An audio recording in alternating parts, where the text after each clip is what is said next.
Hello student, स्वागत है आपका टीएस सिविल इंजीनियरिंग क्लासेस के यूट्यूब चैनल पर और क्लास एप्लीकेशन पे। स्टूडेंट, मैं आज आपको पढ़ाने जा रहा हूँ टॉस के बारे में, जिसको हम लोग बी में बीटेक के सिलेबस में स्ट्रक्चर एनालिसिस के नाम से, थ्योरी ऑफ स्ट्रक्चर के नाम से भी जानते हैं। और ये बहुत ही अच्छा और बेहतरीन सब्जेक्ट है स्टूडेंट। और सिविल इंजीनियरिंग के जितने भी स्टूडेंट हैं, जो भी आप आगे पढ़ाई करेंगे, जैसा भी आप पढ़ेंगे, उसमें ये जो सब्जेक्ट अगर आप अच्छे से पढ़ेंगे तो आपको इसका बहुत एडवांटेज मिलने वाला है। स्टूडेंट, मैं सबसे पहले आपको ये बता दूं कि ये सब्जेक्ट का काफ़ी खौफ बच्चों में रहता है। जब बेसिकली वो थर्ड फोर्थ सेमेस्टर में सब्जेक्ट को पढ़ते हैं, फोर्थ सेमेस्टर या फिफ्थ सेमेस्टर में ज़्यादातर यूनिवर्सिटीज़ में इसको पढ़ाया जाता है, तो काफ़ी डरे हुए रहते हैं कि ये सब्जेक्ट कठिन है। बट स्टूडेंट, ये सब्जेक्ट कठिन नहीं, सब्जेक्ट ईजी है, बशर्ते उसको अच्छे से पढ़ाया जाए और पढ़ा जाए तो ये सब्जेक्ट काफ़ी आसान बन जाता है। स्टूडेंट, मैं आप सभी को ये बताना चाहता हूँ कि यहाँ पे जब भी अपन इस सब्जेक्ट के बारे में डिस्कशन करेंगे तो याद रखिएगा, अपन बात कर रहे हैं किसके बारे में? अपन बात कर रहे हैं स्ट्रक्चरल एनालिसिस के बारे में। स्ट्रक्चरल एनालिसिस का मतलब यहाँ पे किस चीज़ से है? यहाँ पर इससे मतलब स्टूडेंट थ्योरी ऑफ स्ट्रक्चर। कुछ लोग इसको थ्योरी ऑफ स्ट्रक्चर के नाम से भी जानते हैं, पढ़ाते हैं। कुछ यूनिवर्सिटीज़ में थ्योरी ऑफ स्ट्रक्चर के नाम से चलता है, कुछ में स्ट्रक्चर एनालिसिस के नाम से चलता है। बेसिकली स्टूडेंट, इस सब्जेक्ट के ना दो पार्ट्स में बांटा गया है। एक होता है स्ट्रक्चर एनालिसिस फर्स्ट, एक होता है स्ट्रक्चर एनालिसिस सेकेंड, जो कि टोटल लगभग 10 यूनिट्स हैं, जिसमें 5-5 यूनिट में इसको डिवाइड कर दिया गया है। पहले हम इसको स्ट्रक्चर 1 में पढ़ते हैं और फिर उसके बाद इसका अगला पार्ट स्ट्रक्चर 2 में पढ़ते हैं। अब स्टूडेंट, अगर सब्जेक्ट के बारे में डिस्कशन करेंगे, सब्जेक्ट में हमको बेसिकली क्या पढ़ना है, तो याद रखिएगा सिविल का जो ये सब्जेक्ट है स्ट्रक्चर एनालिसिस, ये टोटली डिपेंडेंट है काय पे? ये टोटली डिपेंडेंट है इंजीनियरिंग मैकेनिक्स पर, दूसरा स्ट्रेंथ ऑफ मटेरियल पर। इन दोनों सब्जेक्ट्स को अगर आपने अच्छे से पढ़ा है तो ये सब्जेक्ट आपको बहुत ज़्यादा अच्छे से समझ में आएगा और जल्दी समझ में आएगा। और मान लीजिए यदि आपने नहीं भी पढ़ा है, मान लीजिए इंजीनियरिंग मैकेनिक्स आपका वीक है या सोम आपका वीक है, तब भी मैं पूरी कोशिश करूँगा कि आपको इसको बहुत अच्छे से समझाने की कोशिश करूँगा कि आपको समझ में आए और आप इसके मैक्सिमम न्यूमेरिकल्स को हल कर पाए, सॉल्व कर पाए। राइट। उसके बाद स्टूडेंट, एक छोटा सा डिस्कशन मैं आपसे ये करता हूँ कि जब हम इंजीनियरिंग मैकेनिक्स पढ़ते थे तो याद रखिएगा उसमें हमने फोर्स के बारे में पढ़ा था। हमारा जो बेसिक डिस्कशन था वो किसके बारे में था? फोर्स के बारे में था। और जैसा कि आप लोग जानते हैं कि फोर्स क्या है, तो force equals to mass into acceleration, जो कि हमने 9th और 11th की फिजिक्स में पढ़ा हुआ है। वही फोर्स को हमने कहाँ पढ़ा? इंजीनियरिंग मैकेनिक्स में पढ़ा। उसके बाद स्टूडेंट, जब हम थर्ड सेमेस्टर में सिविल का स्टूडेंट आता है तो ज़्यादातर वहाँ पे some, strength of material, mechanics of material, ये सब्जेक्ट रहता है। तो उसमें याद रखिएगा स्ट्रेस और स्ट्रेन के बारे में पढ़ाया जाता है। और जब वो अगले सेमेस्टर की ओर बढ़ता है तो उसको टॉस 1 टॉस 2 सब्जेक्ट रहते हैं, जिसमें उसको shear force diagram, bending moment diagram, deflection, इन सब चीज़ों के बारे में पढ़ाया जाता है और डिटेल में पढ़ाया जाता है डिफरेंट स्ट्रक्चर्स पे। Structures like beam, column, like bridges, इस टाइप की जगहों पे वहाँ पर उसके इन सब का एनालिसिस पढ़ाया जाता है। स्टूडेंट, कुछ स्टूडेंट मुझसे हमेशा पूछते हैं कि यहाँ पे सर हम लोग डिज़ाइन के बारे में ही पढ़ते हैं। जैसे आगे एक सब्जेक्ट आपने आरसीसी डिज़ाइन पढ़ना है या स्टील डिज़ाइन पढ़ना है, जिसके बारे में अभी मैं ज़्यादा डिस्कशन नहीं करूँगा।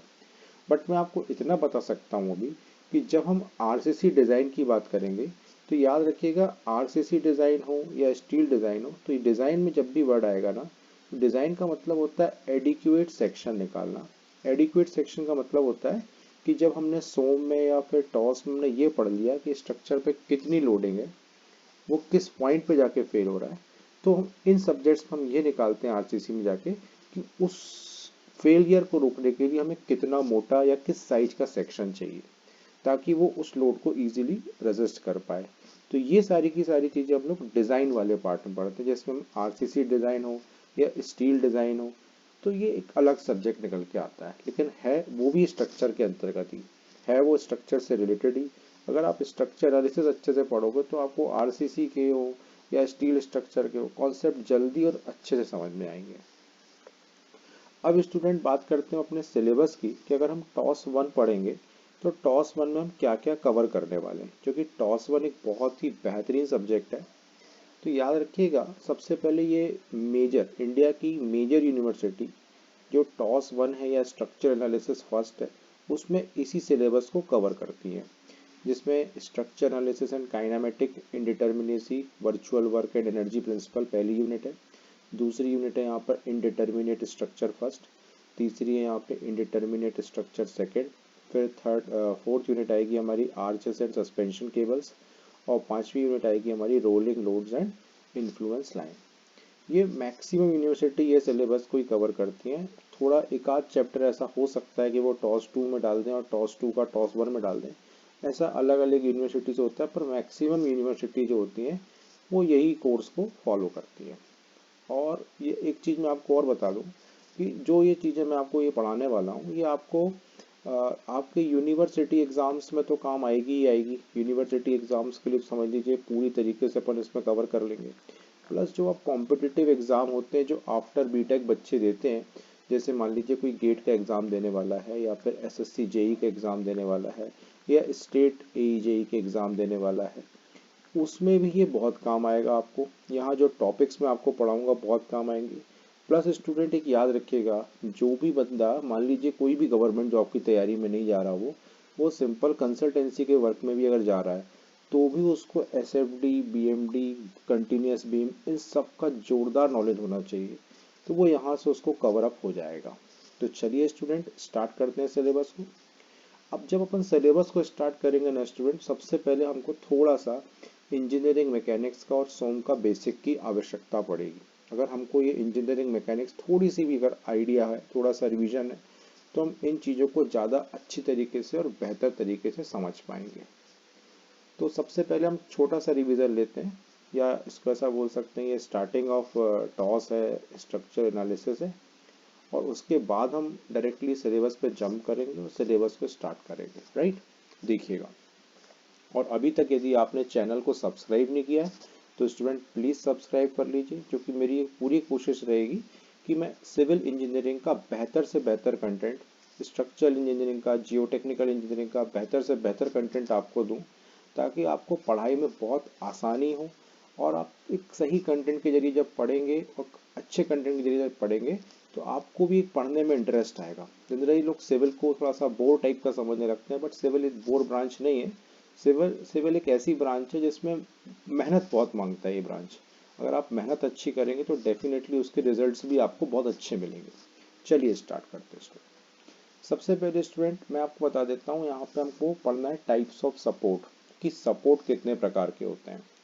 स्टूडेंट याद रखिएगा, जब भी अपन सपोर्ट की बात करेंगे तो अभी जो कि हम स्टार्टिंग लेवल पे पढ़ रहे हैं, तो मैं आपको बता दूं हमको 3 टाइप के सपोर्ट पढ़ने। पहला होता है स्टूडेंट फिक्स्ड एंड सपोर्ट, दूसरा होता है हिंज सपोर्ट, और तीसरा होता है स्टूडेंट एक रोलर सपोर्ट। स्टूडेंट मेरी आप सभी से रिक्वेस्ट है कि नोट्स बनाइएगा, कॉपी लेके बैठिएगा, पूरा एक एक चीज़ आप इसको डिटेल में नोट करिएगा ताकि आपके प्रॉपर नोट्स बन जाएं। टाइप्स ऑफ सपोर्ट में पहला आएगा स्टूडेंट फिक्स सपोर्ट, दूसरा जाएगा आपका हिंज सपोर्ट, और तीसरा जाएगा आपका रोलर सपोर्ट। अब जरा स्टूडेंट हम सपोर्ट्स की मैकेनिज्म को समझ लें कि सपोर्ट की मैकेनिज्म क्या होती है। जब मैंने यहाँ पे बोला स्टूडेंट कि टाइप्स ऑफ सपोर्ट में सबसे पहले आ रहा हमारा फिक्स्ड एंड सपोर्ट। अब फिक्स्ड एंड सपोर्ट क्या है भाई, देखिए, अगर मैं आपसे बोलता हूँ कि हमने बनाया फिक्स्ड एंड सपोर्ट या फिक्स्ड सपोर्ट, इसका ये मतलब होता है स्टूडेंट कि कोई सपोर्ट क्या है, फिक्स्ड है। फिक्स का मतलब इस तरीके से बनाएंगे या फिर कई बार इस तरीके से बनाएंगे, तो इसको इस प्रकार के सिंबल से शो किया जाता है। और आप एक बात बताइए, फिक्स्ड वर्ड की अगर अपन मीनिंग की बात करें तो इसका मतलब हो सकता है कि अगर कोई चीज़ फिक्स है ना, तो उसको वो मूव नहीं होगी, या उसको मूव करना बहुत मुश्किल होगा, उसको हिलाना बहुत मुश्किल होगा। तो उसी चीज़ को अपन क्या बोलेंगे स्टूडेंट, अपन फिक्स्ड सपोर्ट बोलेंगे। राइट, तो याद रखना यहाँ पे फिक्स्ड एंड में जो इतनी भी फिक्स्ड है उसको अगर अपन देखें तो ये ना ना ही ये, अगर अपन इसको बोलें कि हम इसको इस तरफ धक्का दे दें तो ये इस तरफ हॉरिजॉन्टली नहीं जाएगा। मतलब अगर अपन हॉरिजॉन्टल एक्शन दें तो ये क्या होगा, अगेंस्ट रिएक्शन देगा हमको। कि हम उसको बोलेंगे कि भाई 2 सेंटीमीटर आगे चले जाओ, तो ये बोलेगा नहीं हम 2 सेंटीमीटर आगे नहीं जाएंगे। मतलब यहाँ पर एक क्या होगा ना, हमको एक हॉरिजॉन्टल रिएक्शन मिलेगी। रिएक्शन कभी आती है स्टूडेंट, याद रखिएगा, रिएक्शन एक ऐसा वर्ड है, रिएक्शन कब आएगी, जब हम कोई चीज को एक्शन देंगे। एक्शन के अपोजिट में क्या मिलता है हमको, रिएक्शन मिलता है। एक्शन के जवाब में हमको रिएक्शन मिलता है। तो फिक्स सपोर्ट एक ऐसा है कि अगर अपन ने उसमें हॉरिजॉन्टल एक्शन देने की कोशिश करी तो उसने हमें हॉरिजॉन्टल रिएक्शन दे दी, मतलब हमने हॉरिजॉन्टल उसको मूव करने की कोशिश करी तो वो हॉरिजॉन्टल मूव नहीं होने की टेंडेंसी रखता है। उसी प्रकार से अगर हमने इसको वर्टिकल मूव करने की कोशिश करी तो ये वर्टिकल मूव नहीं होगा, मतलब हमने वर्टिकल एक्शन दिया तो ये वर्टिकल हमको यहाँ से एक रिएक्शन मिल गई, मतलब ये ऊपर जाने की टेंडेंसी इसमें नहीं है।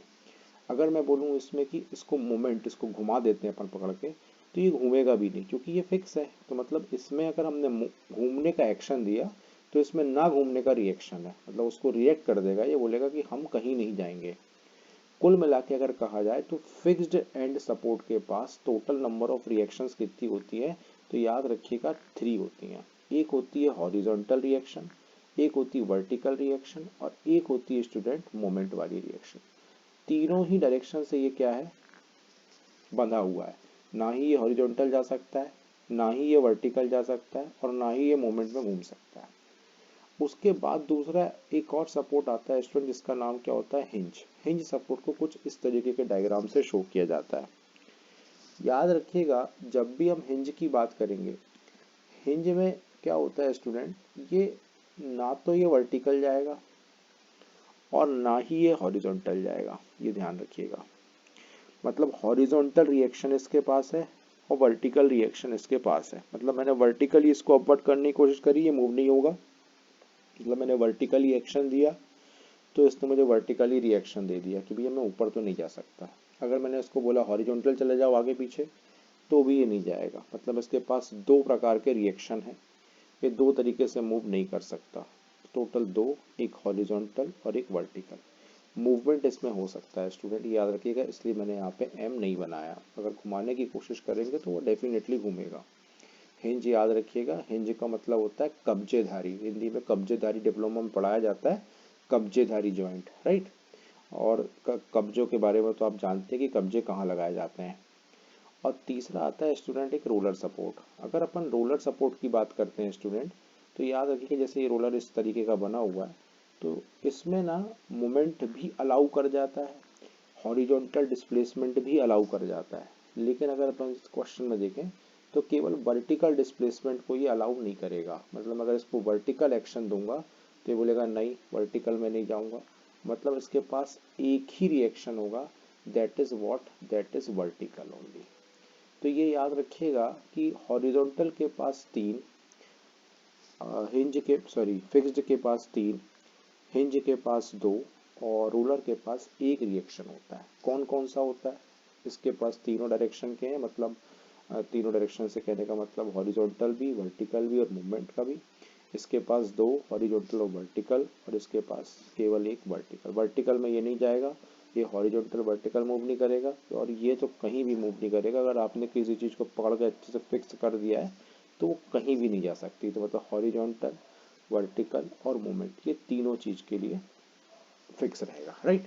तो स्टूडेंट ये हो गया आपका फिक्स्ड एंड सपोर्ट के बारे में। अब मैं बात करता हूँ स्टूडेंट, आई होप कि आपको समझ में आ गया होगा। इसको याद रखिएगा स्टूडेंट, एक बहुत इंपॉर्टेंट चीज़ बता देता हूँ आपको मैं। ये जो 3 लिखा है, 2 लिखा है, ये ए लिखा है, इसको बोलते हैं स्टूडेंट अपन लोग क्या, आर ई को, इसका जो फुल फॉर्म है वो कहलाता है रिएक्टिव कंपोनेंट। अगर आपसे कहीं पे लिखा दिखे, जनरली कॉम्पिटिटिव एग्जाम्स में देखने को मिलता है, तो आर ई का मतलब याद रखिएगा क्या होता है, रिएक्टिव कंपोनेंट होता है। फिक्स में 3, हिंज में 2 और रोलर में 1 होते हैं। ठीक है, आगे बढ़ते हैं स्टूडेंट। अब स्टूडेंट देखिएगा यहाँ पे अगला हमारा टॉपिक आता है क्या, अब हमको पढ़ना है टाइप्स ऑफ लोड के बारे में, कि लोड कितने प्रकार के होते हैं। तो वो भी मैं आपको यहाँ बता देता हूँ, आप ध्यान से समझिएगा। लोड के बारे में अगर अपन बात करें स्टूडेंट, तो लोड में यहाँ पे सबसे पहला लोड कौन सा दिखाई दे रहा है आपको, पॉइंट लोड दिखाई दे रहा है। पॉइंट लोड का मतलब होता है जैसे आप एक स्टैंडिंग पोजीशन पे खड़े हो जाइए, मैं आपको बोलता हूँ आप जहाँ पे बैठे हैं उस जगह पर आप एक फिक्स पोजीशन पे खड़े हो जाइए। तो याद रखिए जैसे मान लीजिए आपका लोड 100 kg का है, तो 100 kg का लोड आप एक किसी पॉइंट पर जहाँ पे खड़े हुए अप्लाई कर रहे हैं, that is called student point load. इसको अपन क्या बोलते हैं, पॉइंट लोड बोलते हैं, राइट।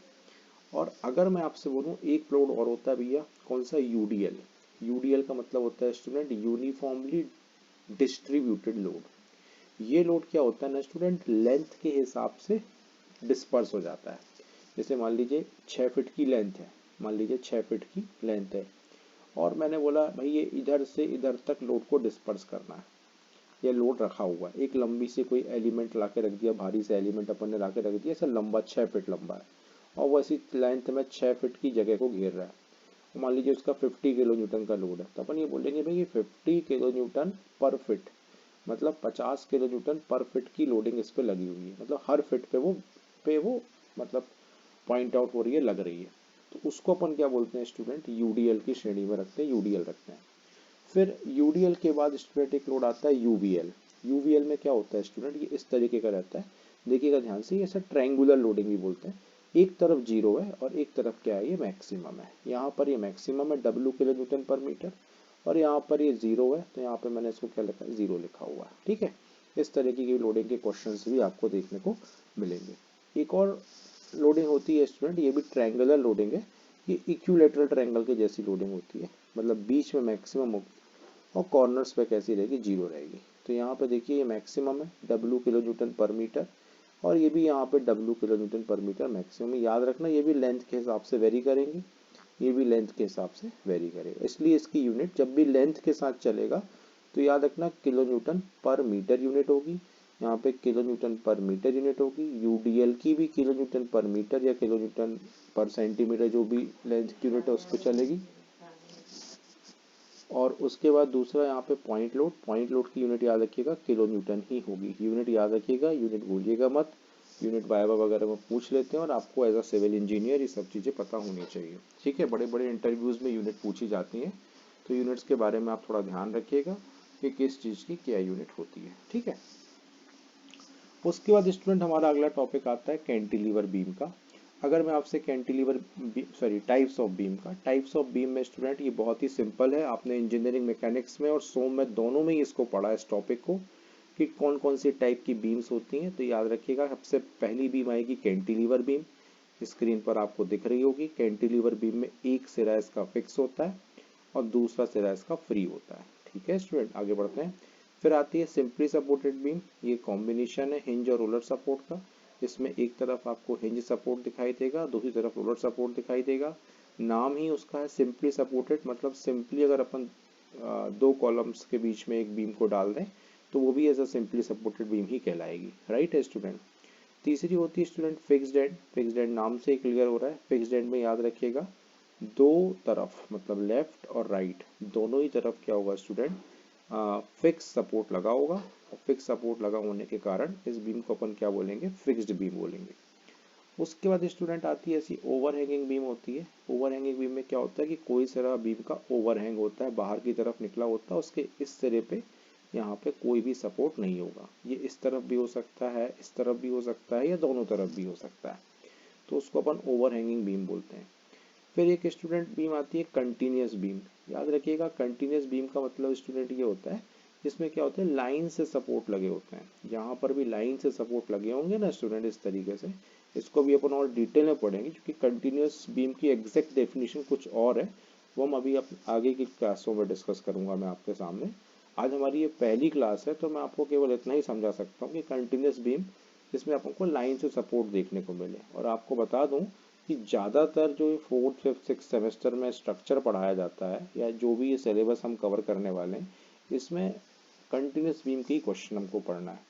क्योंकि कैंटिलीवर हो गया, सिंपली सपोर्टेड हो गया, या फिर ओवरहैंगिंग हो गया, ये सारे के सारे बीम्स आपको फर्स्ट ईयर में ही पढ़ा दिए जाते हैं। ज़्यादातर यूनिवर्सिटी में इंजीनियरिंग मैकेनिक्स के सिलेबस में ही इसको कवर करा दिया जाता है।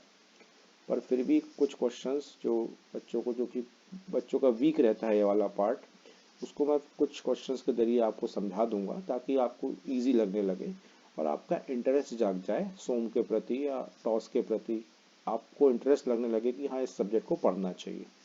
चलिए बढ़ते हैं आगे।